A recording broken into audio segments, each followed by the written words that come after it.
Welcome to the Bank Marketing Show, the podcast that engages and informs you for success in today's marketplace. It's the show that will make you a better marketer with trends, tactics, and inspiration from experts and industry leaders. If you're wanting to impact your personal success and position your bank as the best choice in your market, you're in the right place. Now let's dive into today's show with your hosts, Chris and Dan. All right, well, welcome everybody to another episode of the Bank Marketing Show.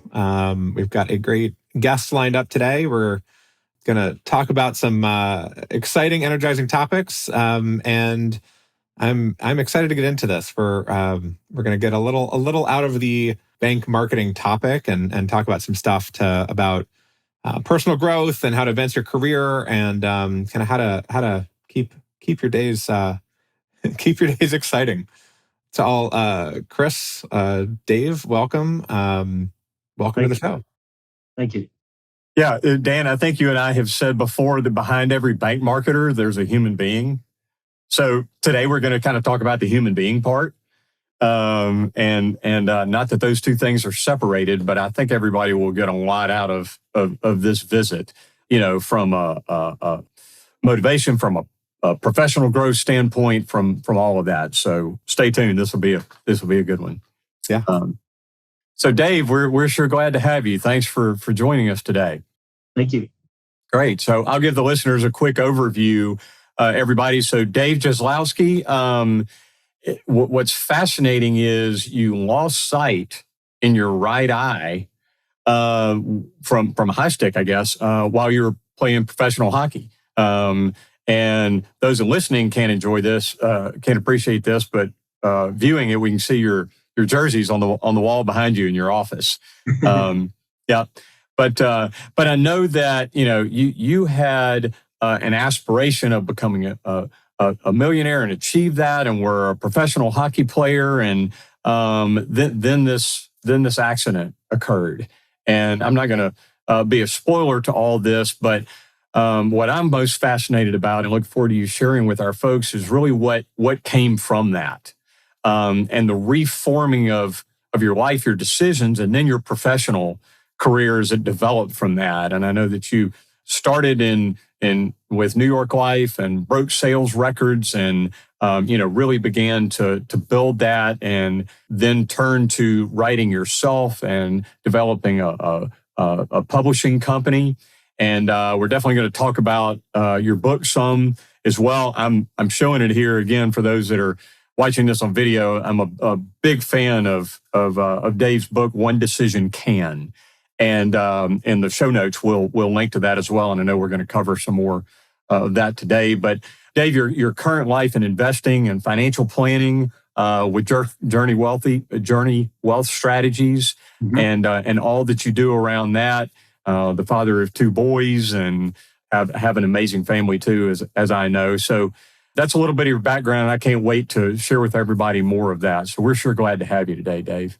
Well, thank you. I'm excited to be here and yet challenged, because when you list off all those things that I'm doing, there's not enough time in the day to talk about all those things. So hopefully we can share some lessons and some experiences that we can all relate to, that have helped me overcome some of my struggles and go from sort of mess to success in the past. There you go. And I think that's something that everybody can relate to. So every professional that's listening to this episode has their own pathway professionally and personally. So start us with that, Dave, and tell us a little bit about your career path and add a little more meat to the bone of some of the story parts that I mentioned. Yeah. So, I guess, just chronologically, I'm originally from Edmonton, Alberta, Canada, was, hockey player my whole life. And my first year playing professional hockey, I was in a situation where I was in one of the worst sticking incidents in the history of the game. A guy two-hand bat intentionally swung his stick, hit me in my right eye, broke my upper orbital, my frontal sinus, lost sight in this eye for some amount of time, and had to have a titanium mesh plate, 13 screws put in there. This is my first year as a professional hockey player. And, at that point, I was faced with making a decision whether I was going to be able to go back and play, or if I decided to quit playing hockey, then there was a scenario where I would have ended up getting quite a bit of money because it was a malicious, intentional, vicious act. And so what basically transpired was, after I was injured, the team, I went back to Knoxville where I was playing, and the owner of our team basically said, "Hey, look, South Carolina is not going to cover your medical bills, but we're going to take care of you. You're going to be fine." It was about $11,000 worth of medical bills. It was actually March 27, 1997. So back in 1997, that was quite a bit of money. And I didn't have that much money as a 23-year-old to pay the medical bills. And so he said, "Well, we're going to have to hire an attorney, and you're going to have to hire an attorney to, get your medical bills taken care of." And so they introduced me to a gentleman by the name of Chris Coffey. And when I sat down with Chris said, "You basically have a couple different options. Option one is, in either option, we're going to get your medical bills covered, because we have this on video. It's malicious, it's vicious, it's intentional. There's no denying this. We're going to get your medical covered. But first option is you could sue for lost wages." And in the NHL at the time, or a professional hockey player was making about $6-7 million, or it was about $700,000 a year, and the average player played about 6 years, so about $4.2 million roughly would have been lost wages if I had gone to the top level and I had basically made league minimum. So he said, option one is we can sue for lost wages, but the thing about that is, if we sue for lost wages, you'll never be able to play another game, because you can't sue for lost wages and be playing hockey. And so he said, "I'm not sure if that's what you want to do, but that is an option. That's a choice that you have." And he said, option two is you have the choice to be able to, get your medical covered. Maybe we'll get you a little bit of money. And we'll get some things covered for you. But in that case, there's a lot more risk. But at least you get to go back and play, and you get to follow your dream, because this was my first year and I was, halfway into the season. And so at that point, I had to make a decision. And the decision came down to, and this is where kind of one decision comes into play. The decision came down to whether it was fear or regret. And typically when we make decisions, we do things for one of two reasons: to avoid pain or to gain pleasure. Now, if it's a situation where it's two pains, then you will take the lesser pain. And so I had to sit down and analyze for myself at that time and say, okay, well, fear is temporary, regret is forever. And so for me, the lesser pain was fear, because regret was something I couldn't change, and it was something that was going to last with me forever. And I would have regretted not going back to play. Well, long story short, as they say, I went back and played, and I ended up finishing top 100 all-time in penalty minutes, and having a great career. And I don't regret it at all. In fact, I got to score the game-winning goal at Casico Fieldhouse in front of 17,000 fans, where the Indianapolis Pacers play now. And for me, that was a big thing, because I wasn't a goal scorer. I was an enforcer, and so enforcers never got to shoot in the shootout. And it was overtime, and we had gone to 5 shooters had gone, and their shooter missed, and it was my turn, and I was the 6th shooter, so that the next goal wins basically. And so I'd been practicing my shootout for a long time, and I went in and I faked the slap shot. Goalie went down, went around him, and roofed it up top, and scored the game-winning goal. And so just to have that moment of glory for me was, it was one of the greatest moments of my life, probably, just because I was in a situation where it was, I was kind of the hero at that moment.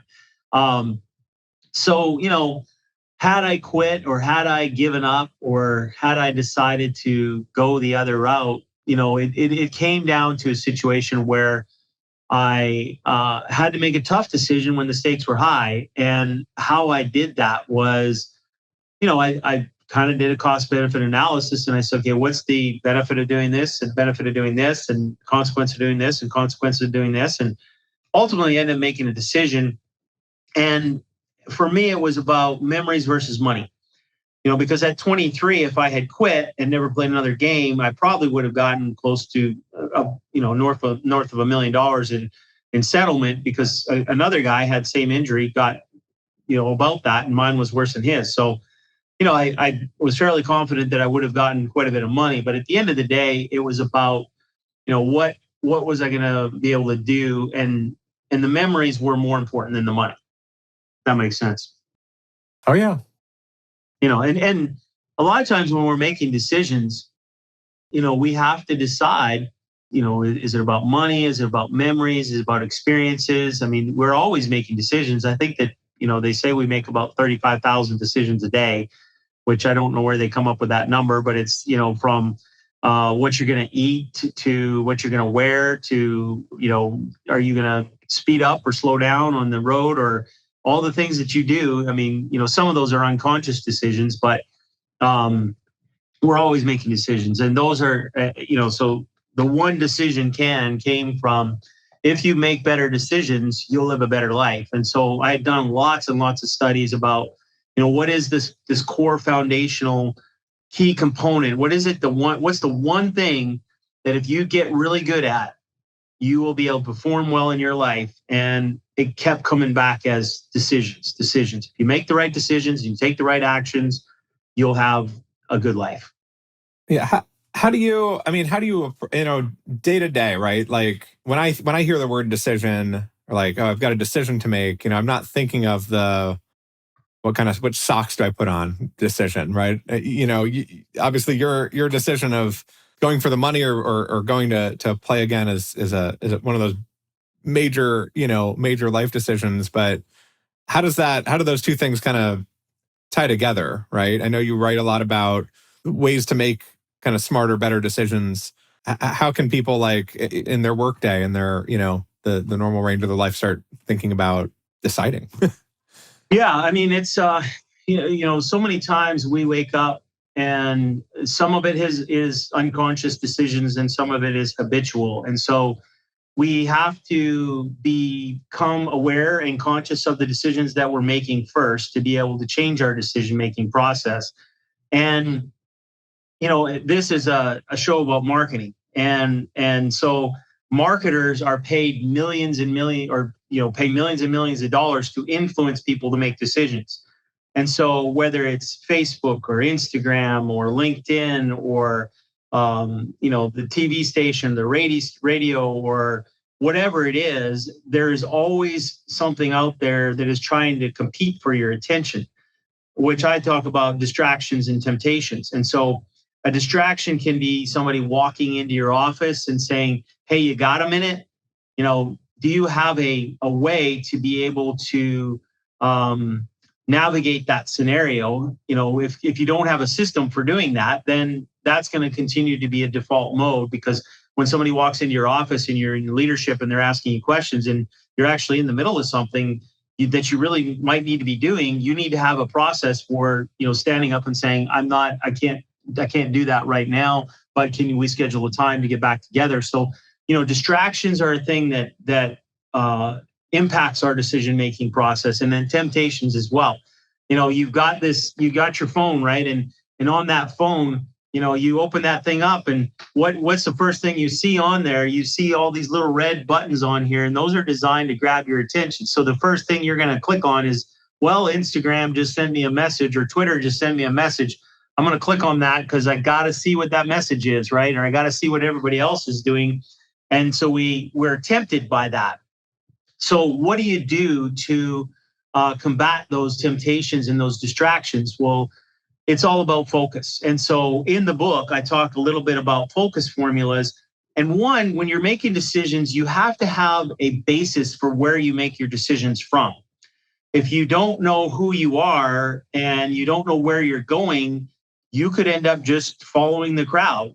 If there's an old quote, that talks about, if you don't make your own decisions, other people make your decisions for you. So, Jim Rohn talks a lot about that. But knowing where it's just like if you had your day scheduled and it was completely full and it was completely scheduled, and your spouse or your significant other calls you, or your kids call, or somebody, coworker walks in and says, hey, Dan, I need you to do this at 2:00. And if you have nothing on your calendar, there's a good chance you're probably going to say, sure, I'll do it for you. But if you got something on your calendar, you're like, I'm sorry, but I've got something scheduled at that time. Can we schedule another time to do that? So that's where you have your foundational platform for making decisions. And in the book, I talk about having clarity in each different area of your life, whether it's personally, professionally, spiritually, as a mom or as a dad, as a Christian, as a business owner, as a a community leader, whatever it is, however you're making that decision, you've got to have that basis, and you've got to clarify and verify who you want to be in each of those areas. Mm-hmm. And then once you know who you're going to be, then it's a matter of, okay, now I've got to control my focus. And now you can lay out your focus formula. So for example, if you were to say, okay, I want to be a good dad, then you might say, okay, well, what are the things that I have to do to be a good dad? And so then you would say, questions, how much time did I spend with my kids today? What did I teach my kids today? This is who I'm going to be. So there's actually focus formulas in here that you can actually fill out. There's an example one, and then you fill out your own. And then you take this focus formula and you put it on your fridge so that it's there. So when you walk by the fridge, or you put your I am healthy focus formula on the fridge and say, okay, this is what I'm going to do. I'm only going to eat these particular foods. And then when you walk by the fridge and you see there's pizza in there and you're tired and your mind is just in default mode, you see that and you're like, ooh, you know what? I committed to being healthy this week. I'm not going to do that. And it's just reminders, right? It's just because you're constantly being bombarded with reminders from Twitter and Facebook and all the things that are out there to tempt you and distract you. You've got to have things to combat that. Right in the moment, right? Like, yeah. I like what you're saying. Like, you can have the best intentions in the world, but it all comes down to that decision moment of you're at the fridge. Right. And that's different than when you're sitting with your doctor and talking about how your diet needs to be better or something like that. The diet gets better in that moment when you're standing there. Yeah, and it's the environment as well, and it's the people that you're around. So if you're around people that are eating healthy, and they're the type of person that is going to hold you to the fire or hold you accountable and say, hey, you shouldn't be eating that, or you should be drinking more water, you should be doing this. The people that you hang around with are going to influence your decisions by where you are. If it's your spouse, significant other says, hey, let's go to such and such place, and you're again, the dieting is the easiest example. And I went to eat dinner with my son the other night, and we were at Outback, and he gets the chocolate Thunder Down Under, and he's like, hey, you want to split that with me? And I'm like, I'm trying to eat healthy that day. And he gets this big chocolate Thunder Down Under, and he's only saying, you want to split it with me so that I'll buy it for him. And so then I end up having a few bites of the chocolate Thunder Down Under, which I never was intending to have any type of dessert that day, because I'm committing to starting the week off healthy. And here we go. My son is influencing me to make a poor decision unintentionally. I mean, he's not trying to hurt me or but that does influence our decisions. So the environment that you're in can impact that. Your the amount of rest you get if you're tired. A lot of times when we're tired, we make poor decisions. We're overwhelmed. We're stressed. It's just like, just get it done. Just get it off my desk or whatever. Just get it away from me, because I can't make a decision on this. So there are a lot of things that go into it, but it's controlling. A lot of times I say, focus on what you can control and what matters. What can you control and what matters? Focus on those two things, because those are really what is the most important thing you need to be focusing on. Dave, I've heard you describe it before as pre-making your decisions.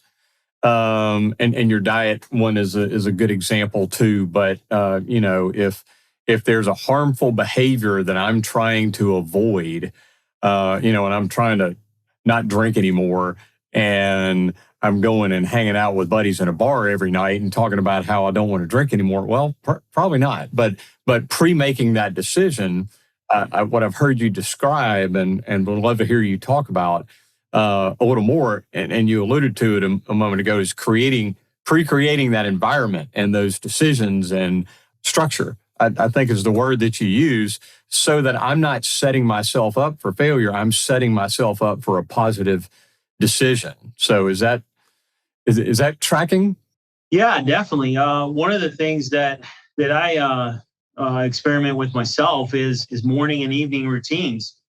And the thing about pre-making these decisions, a lot of times, you can write it down and you can schedule it. But what I've found is that you have to actually kind of experiment with the process.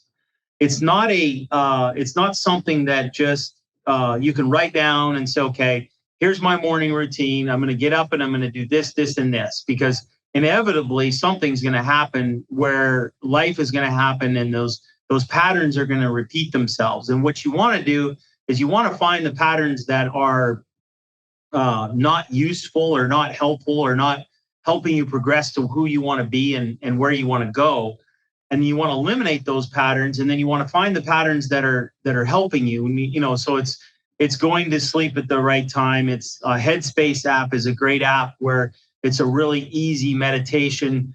Some of the things that I've been experimenting with in my morning routine is I do something called Qigong. It's about 10 minutes. It's a kind of an energy flow stretching thing. It's maybe a version of the best one would be Tai Chi, maybe, sort of. But all you're doing is you're just kind of moving a little bit and getting your body flowing, and then just kind of slight twisting. But there are certain things that if you do those things, then whether it's physically or mentally, they're going to put you in a better position to be able to weather the storm when stress happens, because stress is something that affects your decision-making process. But I think, the best example, again, and I keep going back to the health scenarios. I remember years ago when I was trying to do P90X, and I started out and I tried it a couple times, and then I would miss a day and then I'd quit. And so, the idea of P90X is you work out for 90 days straight and you'll get the results. Well, I said, okay, the next time that I started it, I said, I'm going to start it and I'm going to finish it. No matter what happens, if I miss a day, I miss a day. I ended up going 87 days of P90X and I ended up losing 17 pounds, and it was great. I ended up getting exactly the results that I wanted, but I found a way to consistently do what I needed to do. And consistency is what will build those patterns and those routines. And a lot of times people ask me, well, how long does it take to change a habit? Well, people say, studies will say 21 days, 30 days, 270 days. And I'll quite often say, with one decision it takes one day to change a habit. And then you got to keep changing that habit every single day. You got to keep doing it over and over again. So it's that one decision that you have to make every single day. It's a, compound. And then the compounding of that one decision goes to 2 and 3 and 4. And then you've got that consistency.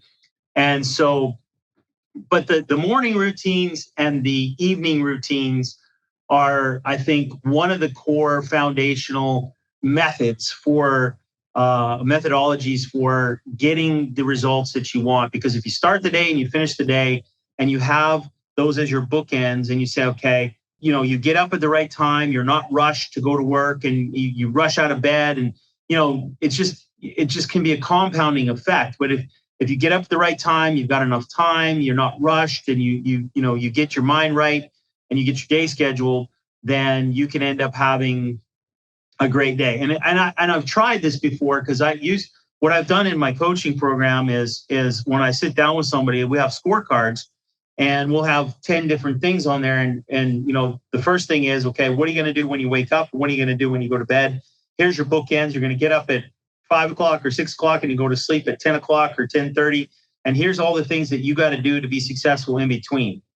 And if you do these things consistently, you will be successful. And at least I've found about 75 to 80% of the time, if you can hit those things on your scorecard, then you're going to be moving towards and I've studied this with other coaches, and most of them say 80% of the time, but I found if you can hit that most 75% of that list, you're going to be making progress to where you want to go.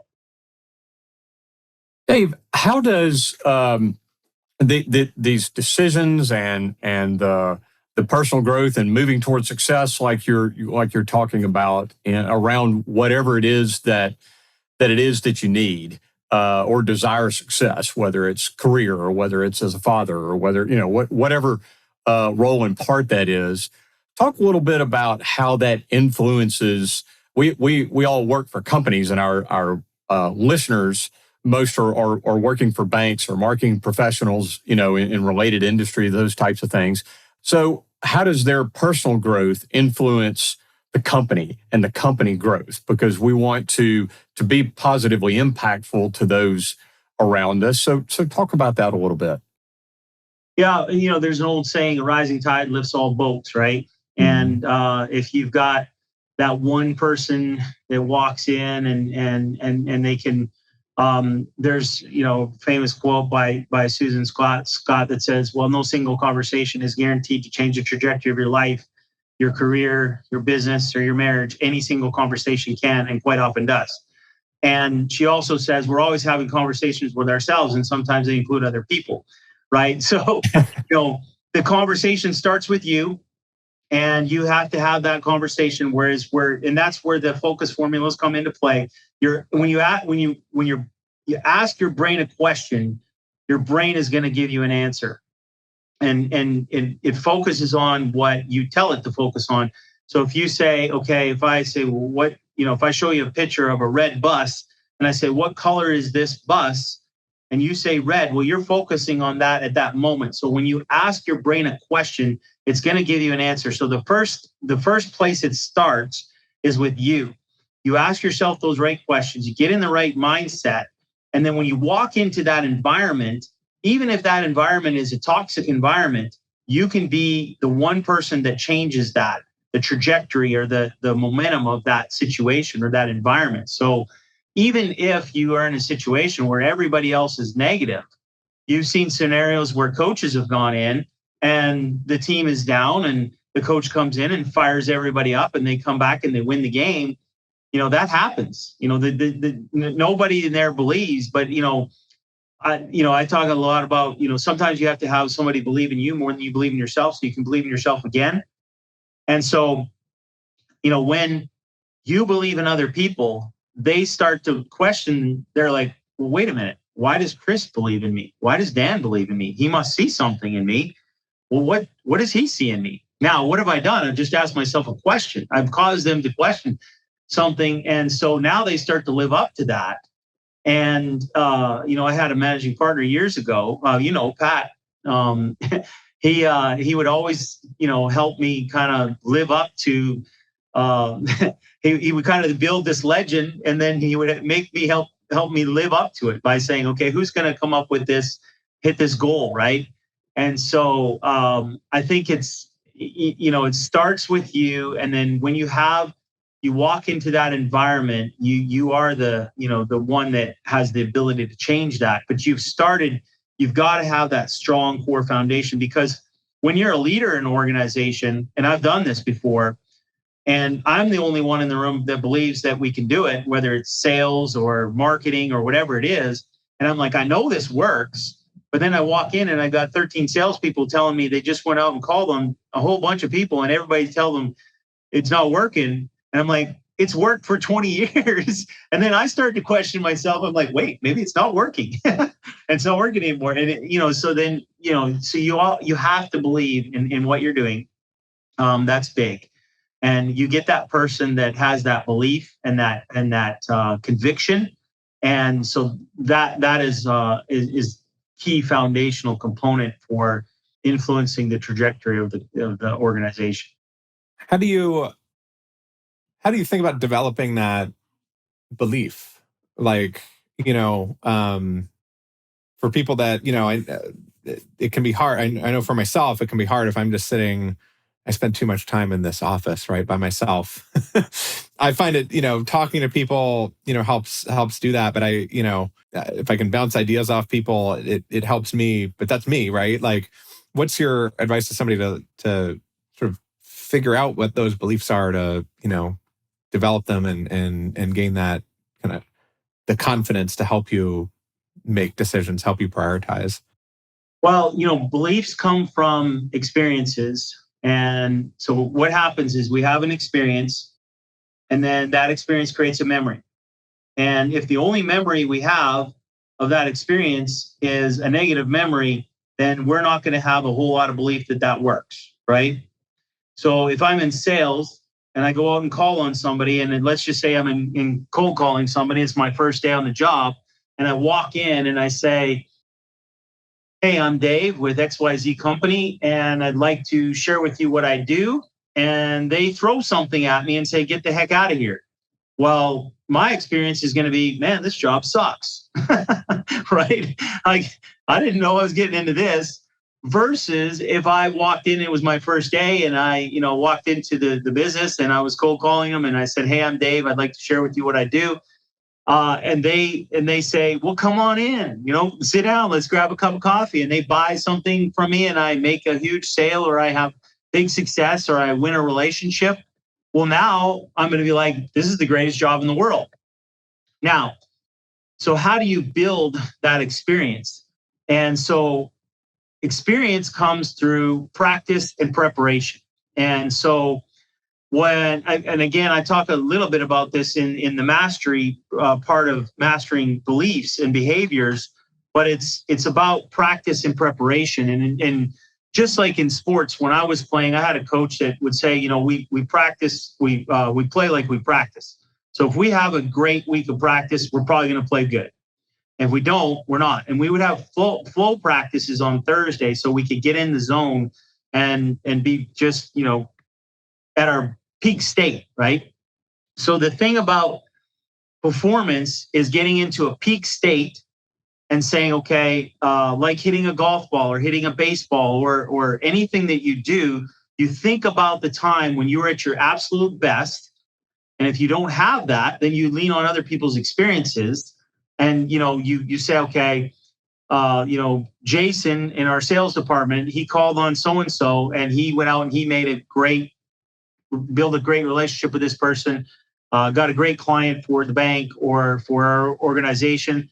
And so you can use other people's experiences, or you can use your own experiences. If you don't have your own, you lean on other people's experience. It's like the testimonial, right?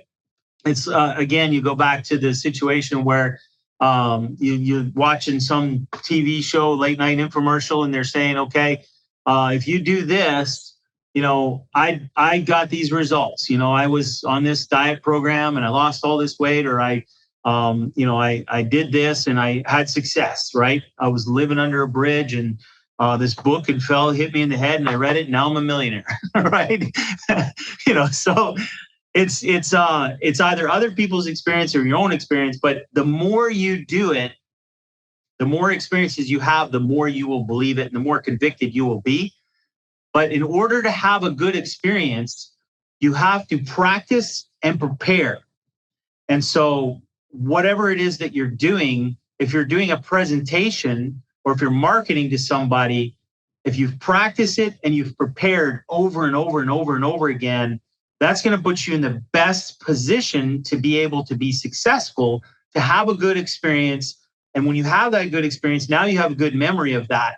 And next time you go into that scenario, you're going to believe, you know what, the last time I did this, I had a really good experience. And so what happens is you go into that experience with a positive mindset, and you go into it with energy and excitement. And if you have energy and excitement and a positive mindset, more than likely you're going to have success more often than if you go into it sheepishly or negatively. You're like, oh, I don't know if this is going to work out or not. Last time it didn't work out. Or versus, hey, I'm excited. This is going to be awesome. We're going to make this work. It's going to be so great, because you believe. Yeah, I think that's, I like what you're saying too about leveraging others' experiences, because I think, if you don't have your own experience, then how do you gain you gain confidence? How do you, and how do you make, tying it back to the first topic, how do you make decisions around something you don't have experience in? And I know you write in the book around working with mentors, finding mentors, building a team. Can you talk a little about how that, that could help all this stuff, or how you, where mentors can be helpful, how you might go about finding some?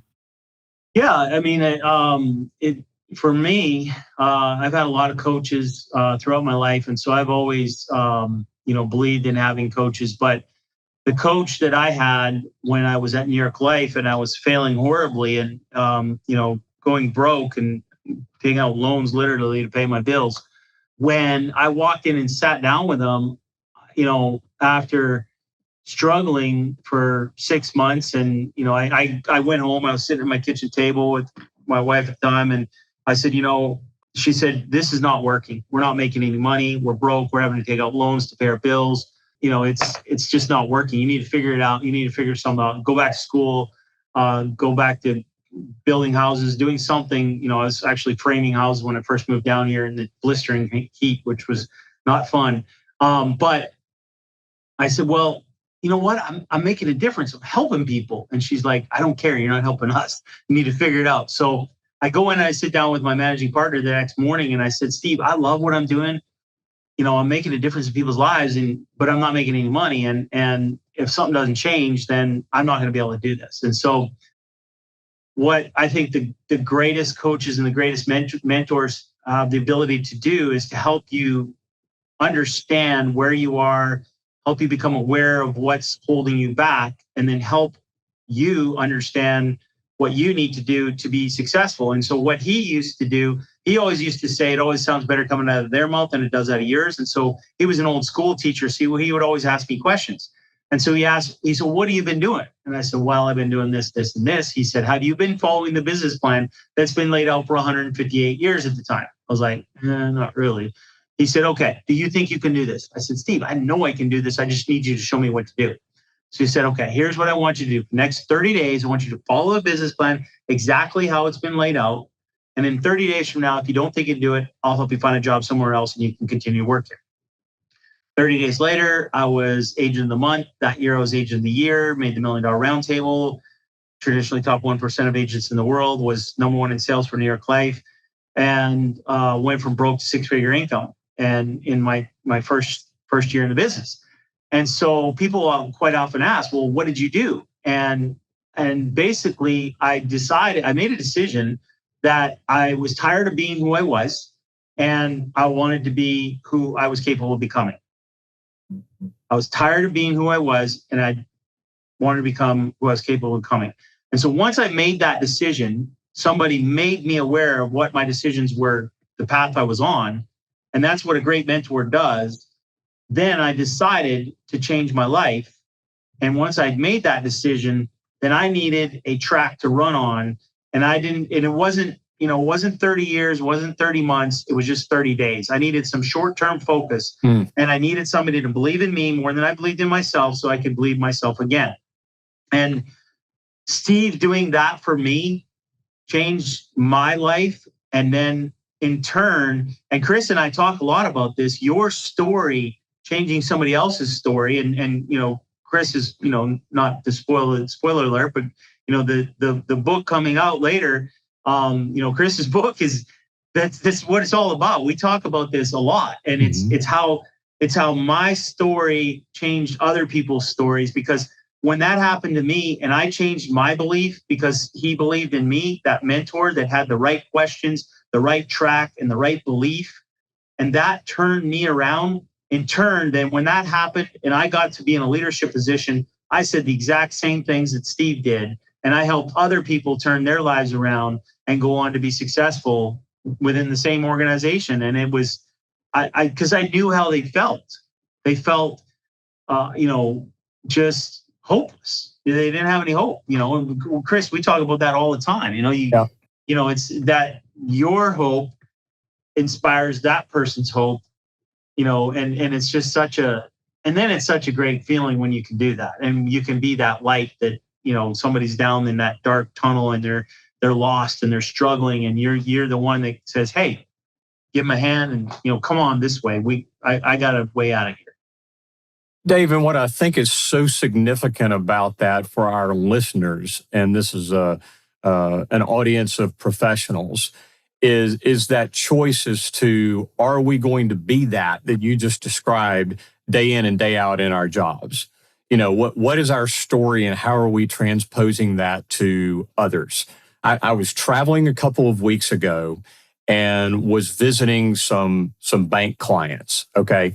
And without disclosing details of too much, I pulled up to a small town rural bank that's been a client forever and walked in. There's nobody in the lobby. It's dark floors, dark walls, one teller kind of sitting over in the corner. And it seemed like that person probably had 6 people a day come in, maybe. And the nice enough person, but just even the attitude and the reflection as she had on me and greeted me and said, "Yep, I'll go get the CEO for you," was just kind of like swimming in mud. And literally that afternoon, I went to see another client 4 hours away, and it was the opposite end of the spectrum. Okay. And just had this profound impact. And the short story was, I spent an hour and a half with them, and they're my client. I left there feeling better about me.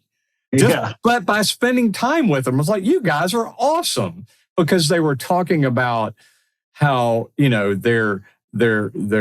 I was talking to them about their superpower as a bank and what is it that you specialize in. And it was around these community specialty commercial products and these types of things. And man, they started telling me stories. We did this in downtown that was kind of dying, and we helped them fund this boutique hotel, and it changed the face. And then, and then restaurants popped up, and it was this and this. And man, it was just, I was like, wow, I want to be a part of you guys, And so I think that's some of what you're talking about also is the choice of how we're going to be present, whether it's a room full of negative people or a room full of positive people. And are we going to be that influencer? Is that right? Yeah, and that's that one decision that's that one conversation can create a movement. And I think, it sounds hokey, but I think if you really have the vision, the old saying, without a vision, the people perish. And it starts with the leader of the organization, or starts with somebody. It could start with the secretary in the office, right? Or the first person that greets you when you walk in.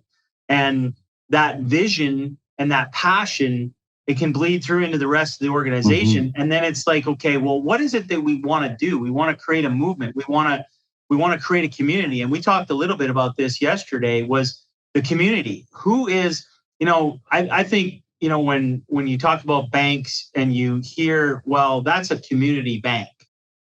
I mean, you don't really think of it, but when you really think of it, community, what does community mean? Mm-hmm. A community is is your people. Who is your tribe?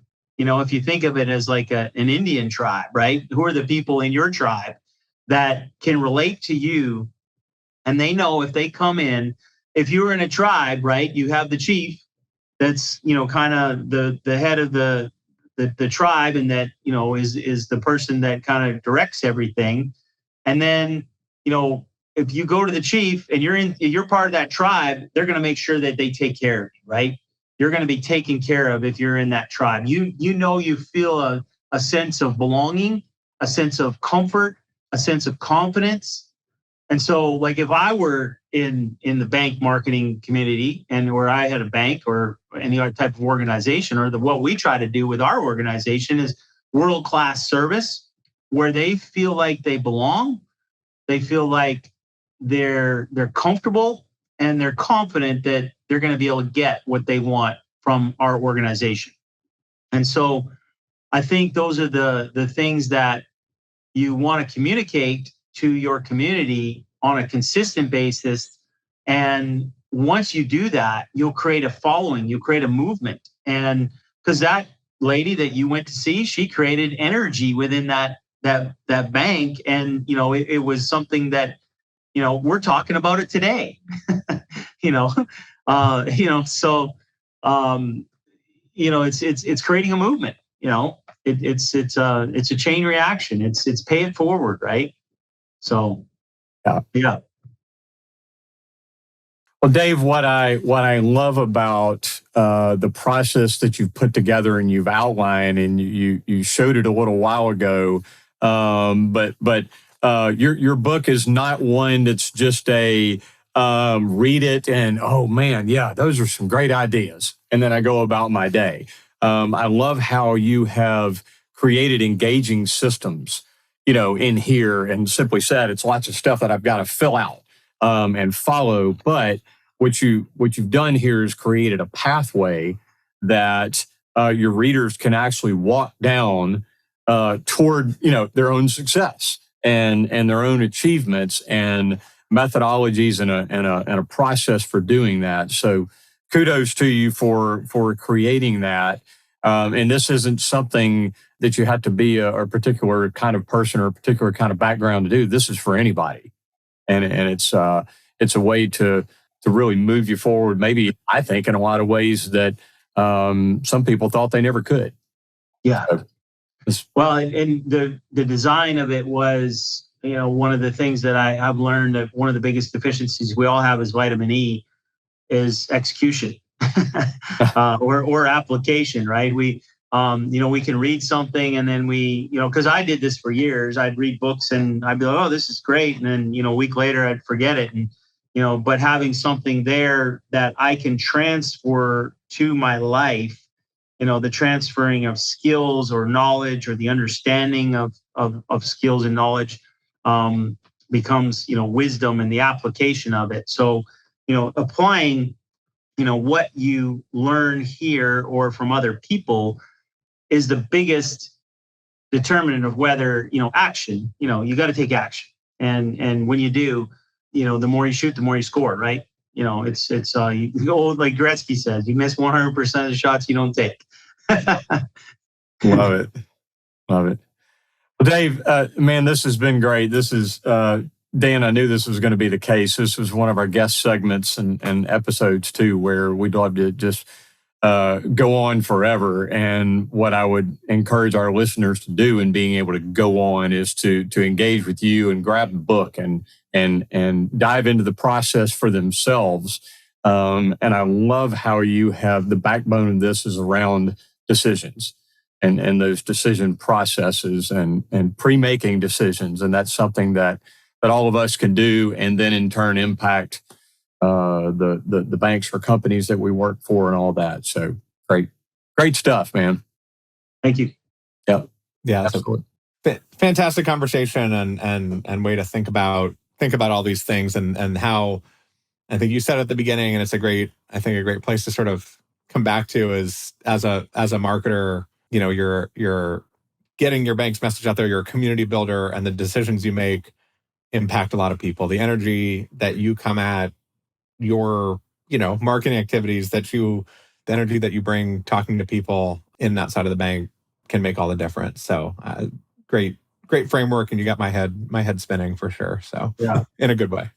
That's a great word, community builder. I love that for clients. That's awesome. There you go. That's perfect.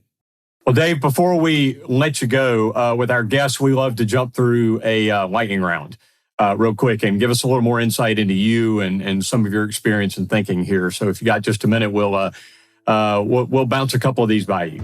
So you got it. So lightning round. So start us with, give us a personal best and a business best for you.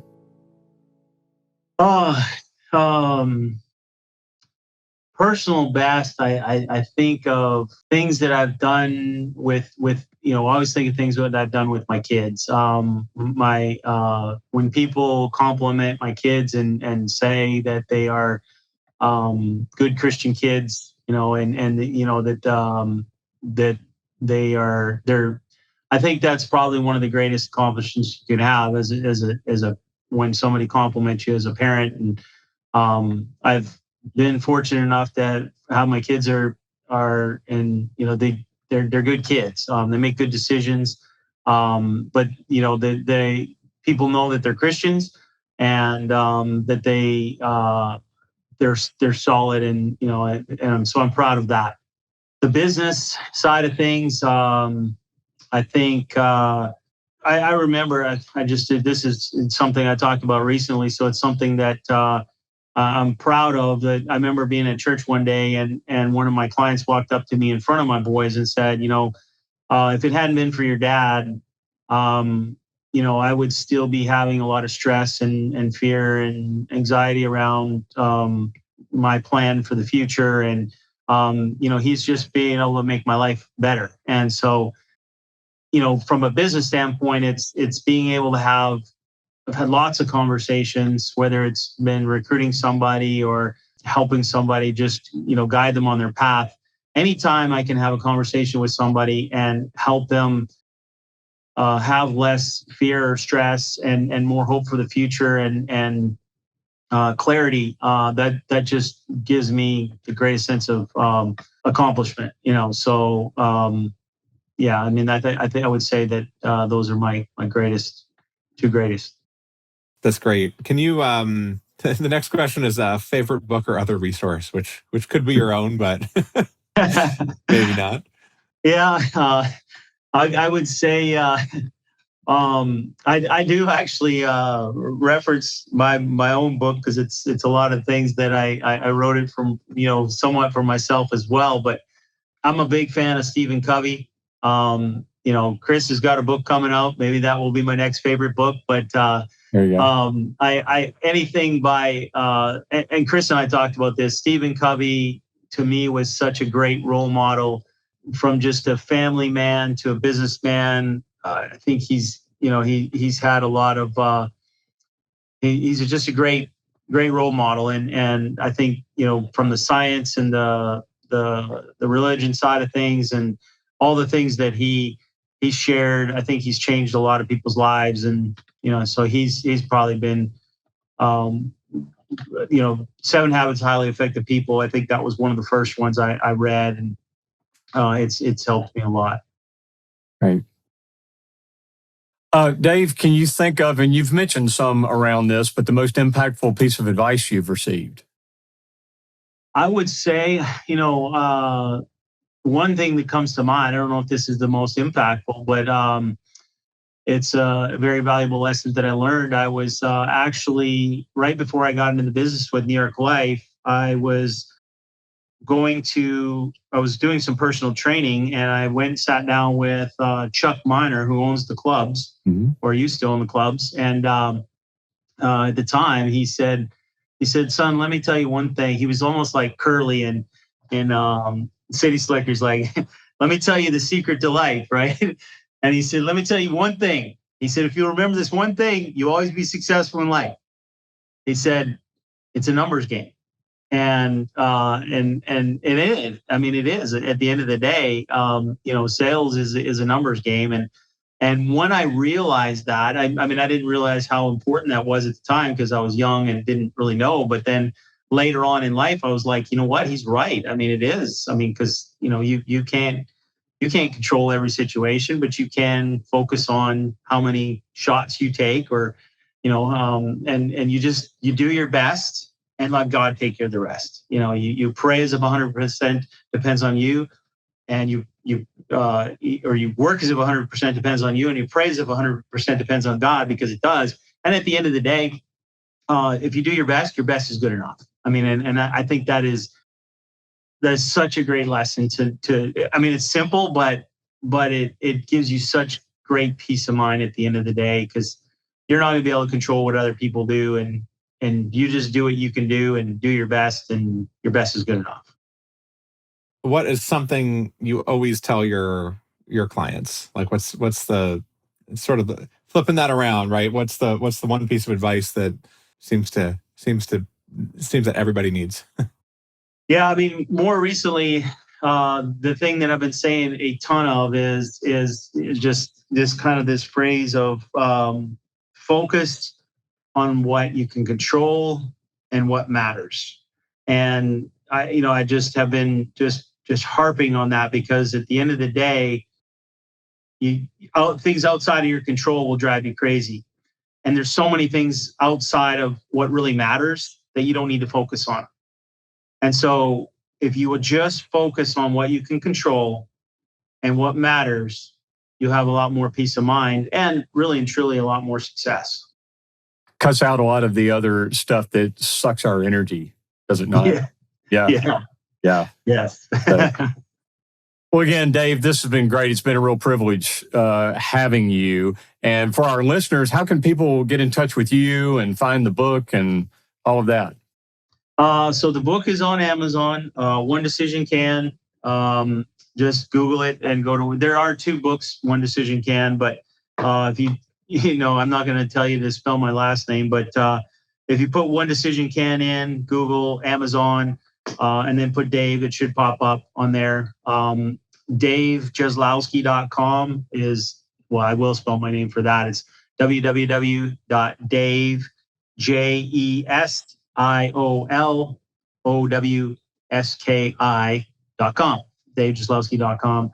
And then also have another, our company website is JourneyWealthStrategies.com. Great. And we'll put links to those so they don't have to remember exactly how to spell your last name. We'll put all of that in the book notes. They'll probably never get there. There you go. That's all right. So it might be better to go to bankmarketingshow.com and go to the bank notes and click on it, to the episode notes and click on it. Right. Right. Love it. I appreciate it. Thank you. Absolutely. Well, thank you so much for your time, Dave. You impact a lot of folks with your message and your work, and we appreciate that about you. And it was great to have you with us today. Yeah, thank you for having me on the show. It's a great show. I love what you guys are doing. This is awesome. Good. Thanks so much. Thank you, Dave. All right. Thanks for joining us. To go deeper or get access to some of the valuable nuggets from today's show, go to bankmarketingshow.com. There you'll find episodes, links to resources, and much more.